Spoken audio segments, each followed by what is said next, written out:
A $500 Ukrainian drone just exposed a critical flaw in Russia's billion-dollar air defense system. On the morning of the attack, Russian S-400 batteries guarding the Kerch Bridge had a choice. Fire a $150,000 interceptor at a cheap decoy, or let it through and risk a real threat slipping past. Ukraine knew this weakness and exploited it ruthlessly. They launched wave after wave of low-cost drones, forcing Russian gunners to burn through their most expensive missiles on targets worth almost nothing. By the time the real strike package arrived, the defenses were depleted. Here's exactly how Ukraine turned Russia's advanced technology into a liability. A Russian ammunition train worth $500 million was rolling toward the Kerch Bridge, and Ukrainian intelligence knew exactly when it would arrive. The cargo manifest included artillery shells for heavy guns, tank rounds for armored divisions, and missile components destined for air defense batteries. All of it was headed to Russian forces in southern Ukraine via the bridge's rail line. The train represented weeks of stockpiled munitions, and losing it would create immediate shortages across multiple fronts. The Kerch Bridge itself stands as one of the most heavily defended pieces of infrastructure in the entire conflict.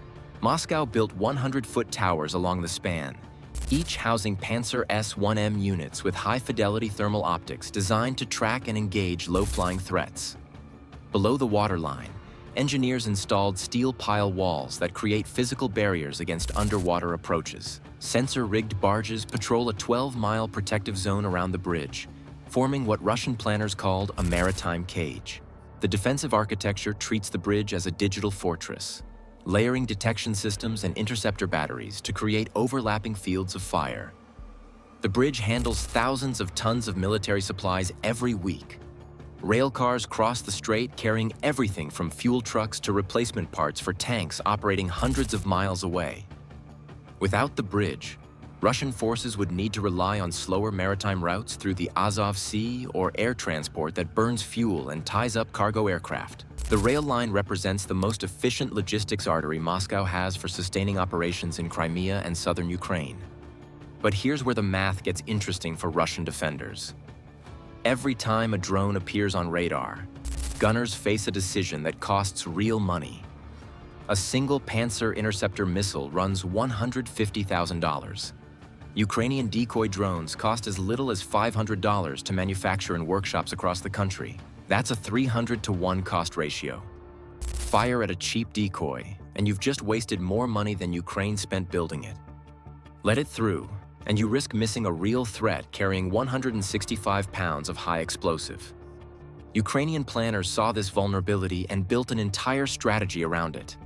They didn't need to destroy every defense system protecting the bridge. They just needed to make Russia run out of expensive missiles. Every successful interception depletes the magazine. Every miss lets a drone through. The concept is called defensive exhaustion. You force the enemy to keep firing until their stockpile runs dry, then you send in the real strike package when they're low on ammunition. Ukraine began assembling a multi-domain operation designed to exploit this weakness. The plan included electronic warfare assets, decoy drones, and combat drones carrying actual warheads. The timing had to align with the ammunition train's arrival to maximize strategic impact. The attack wasn't about overwhelming firepower. It was about forcing Russian defenses to bankrupt themselves on worthless targets before the real strike arrived. At 0430 hours, Ukrainian operators launched the first wave. But none of these aircraft carried warheads. The opening salvo consisted of 6 Mura-57 drones climbing toward the bridge from multiple approach vectors. These platforms weren't designed to strike anything. Their job was to get close enough to deploy the next layer of the attack. When the Mura drones reached 3 miles from the bridge, they released 24 fiber-optic FPV drones. Each small aircraft trailed an ultra-thin glass filament back to the mother drone, creating a physical connection that couldn't be jammed. The fiber-optic link transmitted 4K video feeds directly to Ukrainian operators positioned miles away from the combat zone. Russian radar screens lit up with dozens of contacts. The FPV drones flew erratic patterns, probing the defensive perimeter and forcing tracking systems to lock onto fast-moving targets that weighed almost nothing. S-400 batteries on Tula Island began engaging the swarm. Interceptor missiles launched toward the incoming drones, their proximity fuses detonating near targets that cost a fraction of the missile's price. Russian gunners had no way to distinguish between a probe drone and a weapon-carrying platform. Every contact on radar demanded a response. Every response burned through the interceptor magazine.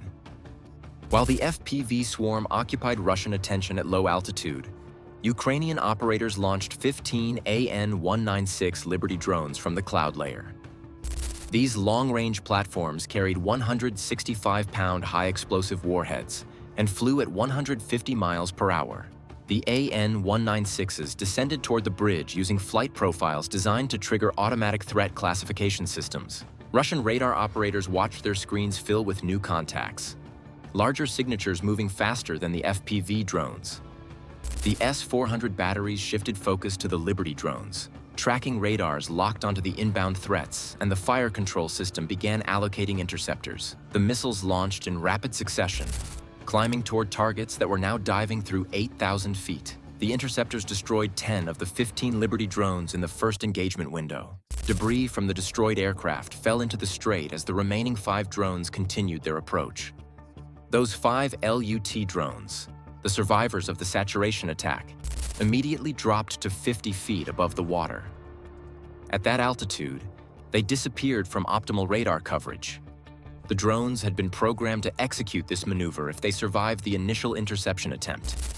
They used the bridge's suspension cables as physical cover, weaving between the steel structures to break radar lock. Russian defenders had already fired dozens of interceptors at the FPV probes and the Liberty decoys. The S-400 magazine was depleting with every engagement. Ukrainian electronic warfare operators added another layer of complexity by activating high-power jamming signals that scrambled GPS coordinates across the defensive network.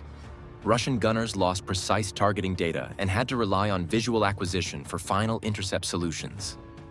The real strike package was assembling 80 kilometers away, while the bridge defenses burned through their most expensive ammunition on drones that had already accomplished their mission. After 47 minutes of decoy saturation, 5 LUT drones crossed into the bridge's inner defense zone, flying at 50 feet above the water. These platforms carried 165-pound high-explosive warheads, enough payload to cause serious structural damage if they reached their targets. The LUT design prioritized low-altitude flight capability over speed, with airframe modifications that reduced radar cross-section and made them harder to detect on tracking systems. At 50 feet above the water, they operated in the sweet spot where radar coverage starts to break down. The defensive screen they faced consisted of Panzer S-1 systems mounted on the Panzer towers. These units use rapid-fire cannons as their final layer of protection, designed to stop anything that penetrates the outer ring of missile interceptors. The cannons fire at 2,500 rounds per minute and can engage targets as close as 1,200 meters. They represent the last chance Russian defenders have to stop an incoming threat before it reaches the bridge structure. Here's why low altitude matters. At 50 feet, the drones drop below optimal radar coverage and force visual acquisition by gunners. Radar systems work best when they can track targets against clear sky. When drones fly close to the water, the radar returns mix with surface clutter, waves, spray, and debris that create false contacts and make it harder to maintain a solid lock. Gunners have to physically see the target and manually aim the cannons instead of relying on automated fire control solutions. Russian defenders had already expended 60% of their interceptor magazine on decoys. The S-400 batteries had fired dozens of missiles at targets that turned out to be cheap fiber-optic drones or AN-196 platforms flying attack profiles. Now real threats were closing and ammunition was running low. The Panzer systems still had cannon rounds, but their targeting radars had been degraded by electronic warfare jamming throughout the engagement. The 5 drones wove between the bridge's suspension cables, using the steel structure itself as cover from defensive radar. The cables created physical obstacles that broke line of sight and forced tracking systems to constantly reacquire targets. Each drone had been pre-programmed to strike a specific section. 2 aimed at radar installations on the Panzer towers. 3 targeted the central support pillars that carry the weight of the rail line. The warhead placement strategy relied on precision over raw explosive power. 165 pounds of high explosive delivered to a structural weak point causes disproportionate damage compared to the same warhead detonating against reinforced concrete or open space. The drones targeted junction points where steel meets concrete and load-bearing pillars that support multiple sections of the bridge deck. The first Elut drone reached its target at 0517 hours, a Panzer tower housing the primary S-1M radar array. All 5 drones detonated within 90 seconds.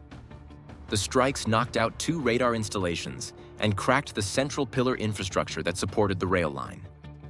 The intense thermal energy from the explosions melted structural steel, rendering the bridge unusable for heavy military logistics. The Kerch Bridge attack proved that modern air defense systems face a fundamental vulnerability. They're designed to stop expensive weapons, not cheap ones in large numbers. Russian logistics shifted to slower maritime routes after the strike, extending supply times by days and creating new vulnerabilities for future Ukrainian operations. The bridge rail capacity remained offline for an estimated 2 months. Moscow now faces a choice: reallocate more air defenses to protect fixed infrastructure, or accept that billion-dollar systems can be defeated by $1,000 tactics engineered in Ukrainian workshops. The cost asymmetry favors the attacker.